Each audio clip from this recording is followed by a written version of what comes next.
I recently sailed on Sky Princess for a Mediterranean adventure out of Southampton. And in this video, I'll take you through exactly what Embarkation Day is really like. From parking and check-in, to that first look at the ship, and our accessible cabin, you'll see how the whole process works step by step. I've cruised with P&O Cruises, Marella, Royal Caribbean, and Princess Cruises. But this was only my second time with Princess, after sailing on Regal Princess back in April. So I already had a few expectations of what Embarkation Day would be like, and a few surprises waiting once I stepped on board. And this time, I wasn't traveling solo. I was cruising with family and sharing a room with my mum, so you'll also get a look at what it's like to board with a mobility scooter and stay in one of Sky Princess's accessible cabins. If you're sailing from Southampton, Sky Princess mainly uses the ocean terminal, but this can change, so double-check the day before you embark which terminal you need to use. Princess Cruises allow boarding from 10:30 a.m., so we stayed overnight in Southampton, and we arrived just after 10 o'clock, and boarding started bang on 10:30. This makes Embarkation Day more enjoyable, and one of the best things about Princess Cruises, rather than later slots you get with P&O. I parked with CPS, which is more expensive than some options, but you can't beat the convenience. You literally pull up right next to the terminal, hand over your keys, and they take care of the rest.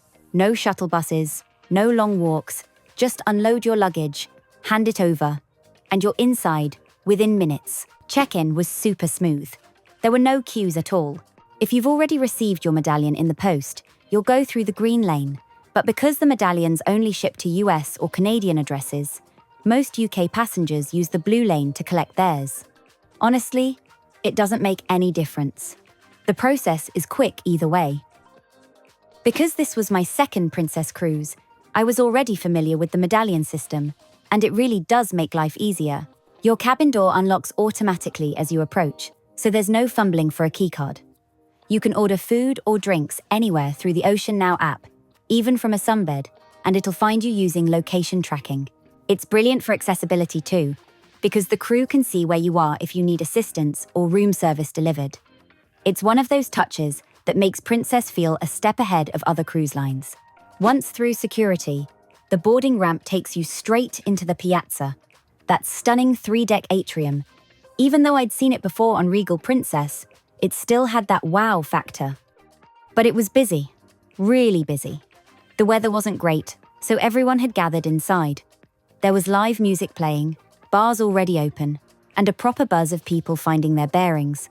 Decks 5, 6, and 7 were standing room only. It took a little while to get a drink, but that's just the reality of a full shipboarding day.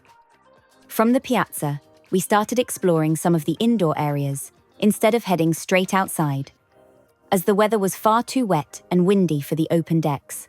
So we wandered through the lounges, shops, and bars, and visited each level of the atrium to get a proper feel for the ship. Even on day 1, Sky Princess has that polished, elegant feel that Princess does so well. Warm lighting, live music, and friendly crew everywhere you turn. You always get that mix of excitement and slight chaos on day 1. Luggage trolleys being wheeled past, crew giving directions, passengers trying to work out which lift goes where. But even with the crowds, it still felt calm and well organized. There's something about Princess that just runs smoothly, even when every deck is full. One of the first things I always do on board before the cabin's ready is head to the Lotus Spa for a quick tour. It's a great way to see the facilities while they're still quiet, and you can usually book any treatments or thermal suite passes for later in the cruise.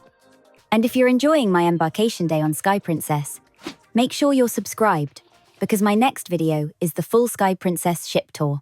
You'll get to see much more of the spa, every deck and venue, and a few secret spots you won't want to miss. After that, it was time for Embarkation Lunch. Instead of joining the crowds in the World Fresh Marketplace buffet, we went straight to the Estrella Main Dining Room. It was busier than when I did this on Regal Princess, but it's still absolutely worth doing. Once you're seated, it feels calm and relaxed, with full waiter service and a dedicated Embarkation Day menu. Here's a look at the Embarkation Day Lunch menu.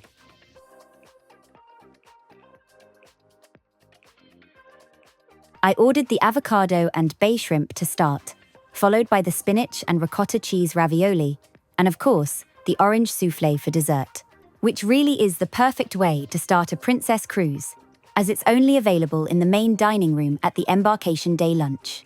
If you want a calmer, more relaxed start to your holiday, definitely skip the buffet and come here instead. By 1 o'clock, cabins were ready. We were in cabin D418, which was an inside accessible cabin on deck 9 midship. And honestly, I was really impressed. Traveling with my mum this time meant we needed the extra space, and this cabin delivered. The doorway is wider, there's plenty of room for a mobility scooter, and the bathroom is huge compared with a standard inside room. You'll find a kettle, fridge, and hairdryer, along with US and European plug sockets. And crucially, there are sockets by the bed, which you don't always get on older ships. It's a really well thought out space. For anyone cruising with accessibility needs, Sky Princess gets this right. While we unpacked, I tested the OceanNow app to order a drink and a couple of bathrobes to the room. One came wrong, and the other never arrived. But to be fair, it was Embarkation Day, and the crew were clearly swamped with orders coming in from all over the ship. It's still a brilliant bit of tech, and when it works properly later in the cruise, it makes life really easy. Later in the afternoon, at 3 o'clock, we had the muster drill. Normally on Princess, you just watch the safety video on your cabin TV or in the app, then check in at your muster station with your medallion. But every 6 to 8 weeks, they hold a full, in-person drill for everyone on board. We didn't need to bring life jackets, but the crew gave a complete demonstration and went through all the key safety steps. By late afternoon, the rain had eased off just enough for a quick walk around the promenade deck before Sailaway.